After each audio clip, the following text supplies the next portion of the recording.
हम लोग देखेंगे क्लास 8 साइंस चैप्टर है आप लोग का 15 जंतुओं में प्रजनन। इस अध्याय के सारे क्वेश्चन आंसर को इस वीडियो में देखेंगे। तो चलिए स्टार्ट करते हैं वीडियो को। अगर आप लोग चैनल पर पहली बार आए हैं तो चैनल को सब्सक्राइब कर लीजिएगा, बेल आइकन को प्रेस कर लीजिएगा।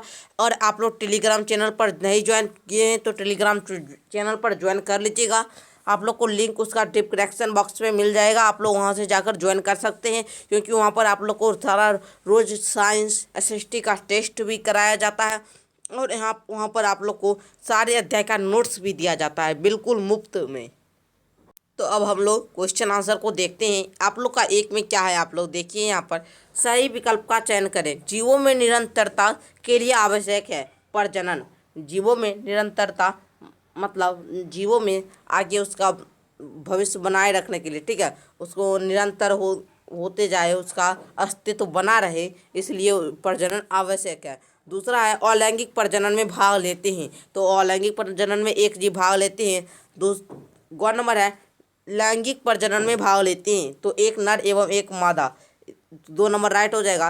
आंतरिक निषेचन होता है तो मादा शरीर के अंदर। 3 नंबर आप लोग का राइट हो जाएगा। अंगवा नंबर है मादा जननांग है तो यहाँ पर गर्भाशय है। 2 नंबर राइट हो जाएगा। 2 में है सत्य कथन के सामने सत्य एवं असत्य कथन के सामने गलत का निशान लगाना है। अमीबा मुकुलन द्वारा प्रजनन करता है तो ये गलत हो जाएगा। मेढक में बाह्य निषेचन होता है तो ये सही हो जाएगा। अलैंगिक प्रजनन की क्रिया में निषेचन होता है तो ये गलत हो जाएगा। शुक्राणु नर युग्मक है तो ये सही हो जाएगा। अंडाशय में शुक्राणु निकलते हैं तो ये आप लोग का गलत हो जाएगा। चलिए आगे देखते हैं। आगे आप लोग का क्वेश्चन है प्रजनन से आप क्या समझते हैं। तो देखिए हम लोग इसका उत्तर देखते हैं। तो आप लोग इसका आंसर में लिखेंगे सजीवों में अपनी जैसी संतति उत्पन्न करने के लिए लक्षण पाए जाते हैं। अपनी वंश वृद्धि एवं जाति की निरंतरता बनाए रखने के लिए सभी जीव एक विशेष क्रिया करते हैं जिसे हम लोग प्रजनन कहते हैं।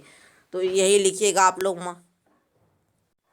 यहाँ पर आप लोग का आगे क्वेश्चन है अलैंगिक प्रजनन तथा लैंगिक प्रजनन में विभेद समझाइए। तो लिखेंगे प्रजनन की 2 विधियाँ होती है, अलैंगिक प्रजनन, लैंगिक प्रजनन। तो चलिए अब हम लोग इसमें विभेद को देख लेते हैं। हम आपको थोड़ा शॉर्ट में बता देते हैं। प्रजनन की वह विधि जिसमें नर एवं मादा दोनों भाग लेते हैं उसे हम लोग लैंगिक प्रजनन कहते हैं। मानव प्रजनन लैंगिक प्रजनन का उदाहरण है। तो और अलैंगिक प्रजनन में एक ही जीव भाग लेते हैं तो यही हो जाएगा अंतर। क्वेश्चन नंबर 5 आप लोग क्या है आंतरिक निषेचन एवं बाह्य निषेचन में अंतर बताइए। तो लिखेंगे शुक्राणु और अंडाणु लैंगिक प्रजनन के द्वारा निषेचित होकर संगलित होकर मादा गर्भाशय में रोपित होता है, यानी निषेचन की क्रिया जब मादा शरीर के अंदर होती है तब निषेचन को आंतरिक निषेचन कहते हैं। और आगे लिखिएगा मछली मेढक इत्यादि जलीय जीव जल में एक बार में सैकड़ों अंडे देती है। ये अंडे जेली जैसी परत में से बंधे रहते हैं। मादा जैसे ही अंडे देती है उसी समय नर मेढक शुक्राणुओं को जल में छिड़क देता है।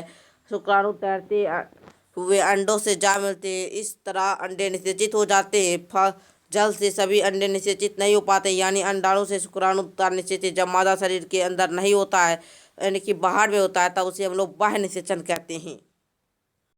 आगे आप लोग का 6 नंबर क्वेश्चन है शिशु के लिंग निर्धारण का क्या अर्थ है।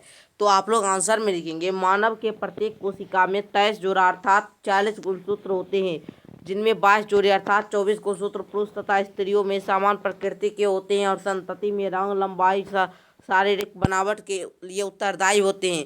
23वां जोड़ा अर्थात 2 गुणसूत्र इसमें भिन्न भिन्न होते हैं। ये जो गुणसूत्र पुरुष में एस वाई तथा स्त्री में एक्स एक्स होता है। जैसे यहाँ पर देखिए एक्स वाई और एक्स एक्स। जब और आगे है लिखा हुआ स्त्री में एक्स एक्स के पहचान होते हैं। यही गुणसूत्र लिंग निर्धारण के लिए उत्तरदायी होते हैं। शुक्राणु में जब में एक्स तथा वाई 2 प्रकार के गुणसूत्र होते हैं, जबकि अंडाणु में केवल एक्स प्रकार के गुणसूत्र पाए जाते हैं। यदि वाई गुणसूत्र वाले शुक्राणु तथा अंडाणु से एक्स गुणसूत्र के साथ निषेचित होते हैं तो युग्मनज एक्स वाई की प्रकृति होती है। नवजात शिशु लड़का होगा। जब एक्स वाई होता है तब वो लड़का होता है, जब एक्स एक्स डबल एक्स होती है तब वह लड़की होती है। ठीक है, इसी प्रकार आप लोग लिख लीजिएगा। आगे आप लोग का 7 नंबर क्वेश्चन है यदि होगा क्या होगा यदि शुक्राणु से अंडाणु से मिलने नहीं दिया जाए। तो आंसर में लिखेंगे सजीवों में अपनी जैसी संतति शिशु उत्पन्न करने के लिए लक्षण पाए जाते हैं। अपनी वंश वृद्धि एवं वृद्धि तथा जाति की निरंतरता बनाए रखने के लिए प्रत्येक जीवधारी एक विशेष क्रिया करते हैं, जिसे प्रजनन करते हैं। प्रजनन की प्रक्रिया अंडाणु तथा शुक्राणु आपस में निषेचित होकर शिशु के जन्म देता है। यदि शुक्राणु को अंडाणु से मिलने नहीं दिया जाए तो इस प्रकार सजीव जगत धीरे धीरे समाप्ति हो जाएगी, सभी जीव विलुप्त हो जाएंगे, सृष्टि का नामो निशान मिट जाएगा। 8 नंबर क्वेश्चन है आप लोग का, क्या शिशु के लिंग निर्धारण के लिए स्त्री उत्तरदायी है? यदि नहीं तो समाज एवं परिवार के लोगों को आप कैसे समझाएंगे? तो आप लोग उत्तर में लिखेंगे पुरुष में एक्स वाई प्रकृति के गुणसूत्र पाए जाते हैं, जबकि स्त्री में एक्स एक्स प्रकृति के गुणसूत्र पाए जाते हैं। ये गुणसूत्र लिंग निर्धारण के लिए उत्तरदायी होते हैं। शुक्राणु में एक्स तथा वाई 2 प्रकार के लिंग गुणसूत्र होते हैं, जबकि अंडाणु में केवल एक्स प्रकार के गुणसूत्र होते हैं। यदि वाई गुणसूत्र वाले शुक्राणु तथा एक्स अंडाणु के साथ निषेचित होते हैं, जो युग्मनज एक्स वाई की प्रकृति होगी, नवजात शिशु लड़का होगा, जबकि एक्स गुणसूत्र वाले शुक्राणु के साथ निपचन होने पर युग्मनज एक्स एक्स की प्रकृति होगी, नवजात शिशु लड़की होगी। इस प्रकार लिंग निर्धारण में स्त्री उत्तरदायी नहीं होते हैं। समाज और परिवार के लोगों को इस प्रकार समझाएंगे।